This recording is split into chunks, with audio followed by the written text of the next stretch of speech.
How's it going, everyone?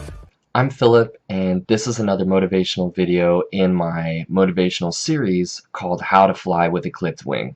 I just wanted to start this video by saying that I've loved seeing your comments and seeing you share my videos over these past few weeks.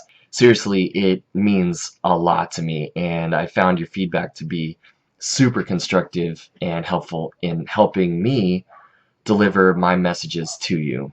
My last main motivational video was about how the 5 P's got me through a conflict with a loved one. Prior to that, we were actually spending a bit of time elaborating on the 5 elements, or the 5 P's, that have been critical for happiness and success in my adaptation to life as a spinal cord injury survivor and full-arm amputee. I started off with the first P, patience, and some of my thoughts on how being more patient with myself has helped me adapt to life as an amputee and after the spinal cord injury. For example, when it came to learning how to tie my shoes with one hand. Pretty cool. Then in another video, I talked about the second P, perspective, by giving an example, in my opinion, of an unhealthy perspective that I was having compared to the healthy perspective that I later had when it came to reconditioning my body to be able to run after not being able to for 6 years. So after patience and perspective, the third P is positivity. And I'll elaborate more in this video about what I mean by that, but essentially it means to be both positive in the enthusiastic sense, but also positive in the affirming sense, as in being positively sure that I can do what I need to do. And that I can positively envision myself doing what needs to get done. Then in future videos, I'll talk more about the remaining 2 P's, perseverance and then passion. But for now, I'd like to share some of my thoughts about positivity and what I think it means to think positively by sharing a story with you about a crisis experience that I had while going through my flight training. And for those of you who don't know this about me, I'm one of the very few licensed full-arm amputee aircraft pilots in the country, which has really presented serious and interesting challenges along the way. So I'll start by sort of painting the picture for you and what the context was leading up to this situation. I was about halfway through my initial training and was going through what's called a stage check. What that was an actual in-flight lesson in the airplane with my instructor to demonstrate to him that I was ready to fly by myself, a distance that is considered relatively far away from where we took off from, about 50 miles away.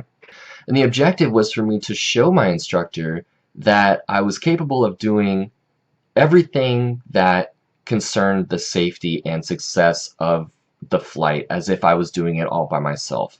I had to show him what I would do if I was doing this completely alone, including the flight planning, working the radios and talking to people, navigating, maintaining my situational awareness, and staying safe by myself. So my job was essentially to do everything involved to keep him from needing to talk as much as possible, trying to keep him as quiet as possible, which is of course much easier said than done, especially at this stage of my training. But I was determined and I had confidence that I could do it. I got everything ready and we took off and began flying the route that I had planned for us on our way to San Bernardino. And when we got there, we were a few thousand feet up, and I had just called up the folks on the ground in the control tower that coordinate all of the planes in the area in and out of the airport. I called them up because I was getting ready to descend and come in for a landing. And the exam was going fantastically, and my instructor hadn't needed to correct anything really at all so far. So I knew that if I could just land and leave and then get back safely and correctly, that I'd be allowed to do this in the future by myself. And just then, I felt my prosthetic arm come apart at the shoulder joint. As I felt it slip out, I heard the aluminum tube of the arm clank against the left side armrest. And I remember my first thought being, holy shit. Well, thank God that I have my wrench with me so I can repair this arm real quick and resume the exam. So in order to look for the wrench, I stabilized the plane in a gradual 360-degree turn, and I let the folks on the ground in the control tower know that I needed a few minutes before I got back to them. And I pulled out my bag and looked inside all around for this wrench, and it wasn't there. I checked my pockets, it wasn't there. I checked the bag that I carry my headset in, it wasn't there. I checked all on the floor, it wasn't there either. And so the one tool that I absolutely needed in order to fix my prosthetic arm wasn't on board, and there was nothing I can do about it. This was a super sobering moment, and I'll never forget that sinking feeling in my chest once I realized that my wrench was somewhere back home, a long, long way from where I was at. And I turned to my instructor sitting next to me on this in-flight exam that I was currently doing and told him what the situation was. His reply was, well, on this exam, you're supposed to be by yourself, so what are you going to do about this? And at first I was stunned, but then the 5 Ps took over, mostly the power of a positive mindset that led me to success. Positivity in the sense that I was enthusiastic about rising to the challenge of landing at San Bernardino Airport, taking off, and then returning instead of feeling scared or doubtful. But it's important to note that I was also positive in the sense that I was in an affirmative mindset, as in I was positively certain that I could do what I needed to do.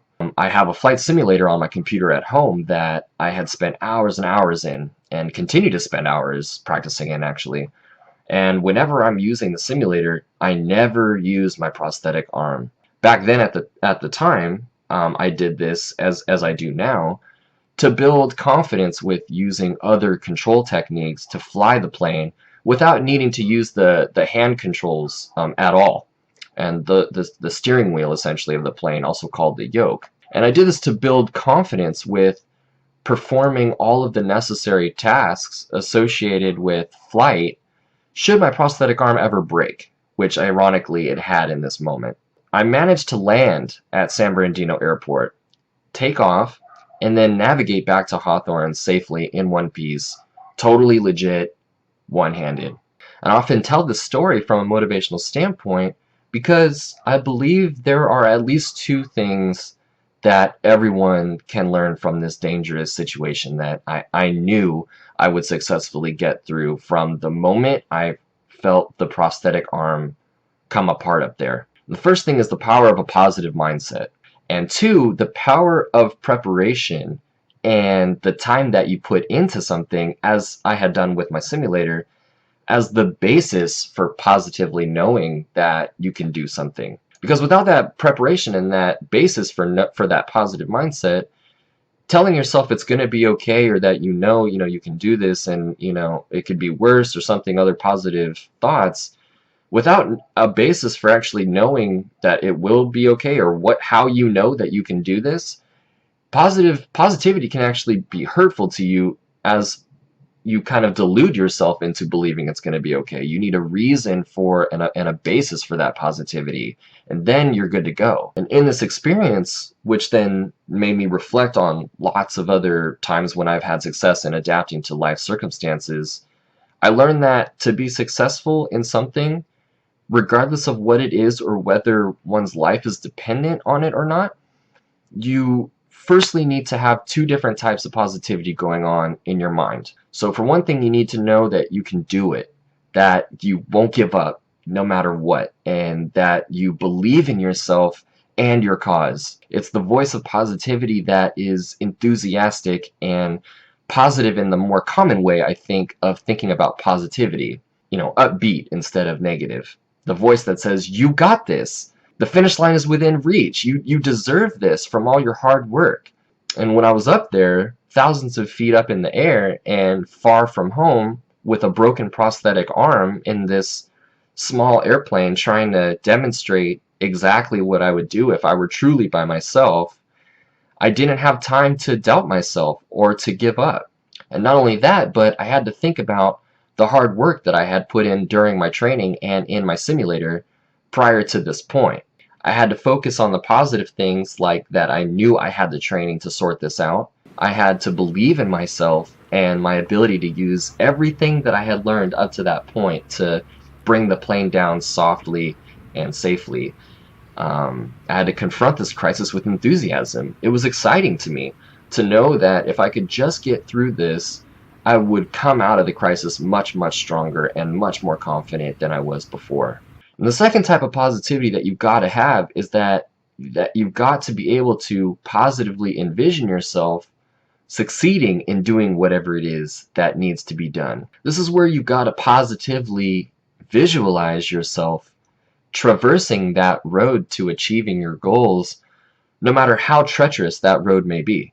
You must be positively certain that you will do anything and everything that you can to bring your ideals and goals into reality. I had to stay focused in those moments, of course, but I also needed to envision myself back in my simulator spending hours and hours practicing landing without my prosthetic arm. I had to envision what I had to do if there were winds trying to blow my plane off course as I was trying to set the plane down along the center of the runway. I had to positively put myself in that mindset and use those experiences practicing and preparing in the simulator as the reason why I was able to be positively certain that I could do this as successfully. I learned this lesson better than ever before that day up in the air thousands of feet up and getting ready to land at San Bernardino, that if it wasn't for the hours and hours of time that I spent doing my homework essentially in my simulator, practicing over and over and over again, doing this very thing that I needed to now do in real life, then I wouldn't have the actual substantive basis for being positive about it. And that also goes hand in hand with the necessity of preparation that I mentioned earlier too.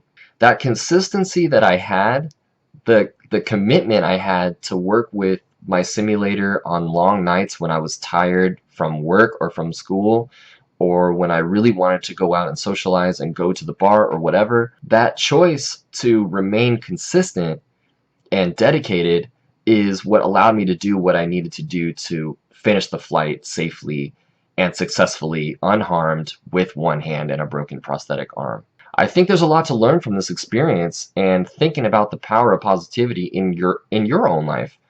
I think especially with the quick pace of everything around us all these days, and with lots of people stressed out and insecure about a lot of totally legitimate things, that there's often this sense of urgency, and there's no time to prepare hours and hours for something, and people just want results. But as I've gone through life after my spinal cord injury over these past several years, I've had to learn the hard way that things often don't work like that, at least when it comes to doing things healthily in a healthy manner. It's important to understand that the mind, a person's mentality, is the number one most important thing ever. And when you prioritize urgency and immediacy before preparation and developing that positive mindset, the failures that inevitably follow are not because the person is a failure, but because their approach to the problem failed them.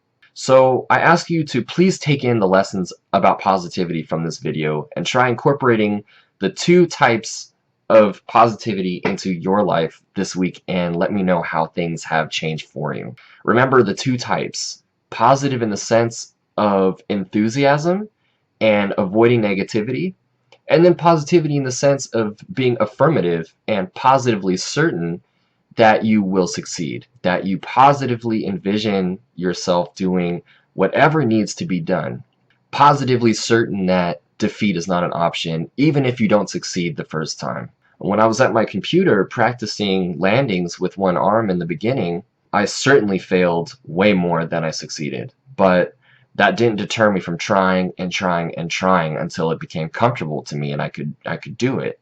Try and incorporate this positivity into your decision making this week, along with being more patient with yourself and with others, as well as keeping that healthy perspective like we talked about before in past videos. In the meantime, please visit my website for lots of other great motivational content, including my background info and my motivational speaking services, whether you'd like me to speak at your school, or speak at your business or speak for your, in front of your organization, please like and subscribe to my YouTube channel called How to Fly with a Clipped Wing. Share this video and this blog post with your friends and family, and be sure to like my Facebook page. And just thank you. Thank you for watching, and I'll see you again next week to talk a bit more about how we can all learn to fly despite our clipped wings. I'll see you then.